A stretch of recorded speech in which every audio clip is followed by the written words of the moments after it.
వెంకటాచలము అని దాన్ని పిలవడం వెనకాతల ఉన్న రహస్యం ఏమిటో తెలుసా అండి? కలవు నామస్మరణ. మీరు యజ్ఞం చెయ్యలేరు, యాగం చెయ్యలేరు, మీరు పెద్ద పెద్ద క్రతువులు చెయ్యలేరు, సరిగ్గా కూర్చుని పూజే చెయ్యలేరు. మీరంటే మీరని కాదు, నా వంటి వాడి గురించి మహానుభావుడు చంద్రశేఖర పరమాచార్యులు వారు అంటుండేవారు, కలియుగంలో 18 సెకండ్లు పరమాత్మ పాదముల యందు ఎవరైనా మనస్సుని నిలబెట్టగలిగితే వాడు ముక్షువే అనేవారు. 18 సెకండ్లు నిలబెట్టలేం మనస్సుని మనం.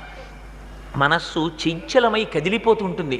సదా మోహాటవ్యాం చరతి యువతీనాం కుచగిరో నటత్యాశాఖా స్వటతి జడితి స్వైరమభిత కపాలిన్ విక్షోమే హృదయకపి మత్యంత చపలం దృఢా భక్త్యా బధ్వ్యావా శివభవదధీనం కురు విభో అంటారు శంకర భగవత్పాదులు. స్వామి అస్సలు నిలకడలేదు, కొమ్మ మించి కొమ్మ, కొమ్మ మించి కొమ్మ, కొమ్మ మించి కొమ్మ దూకేస్తోంది. ఇది కోతెనబడేటటువంటి మనస్సు. తమకంబొప్ప పరంగనా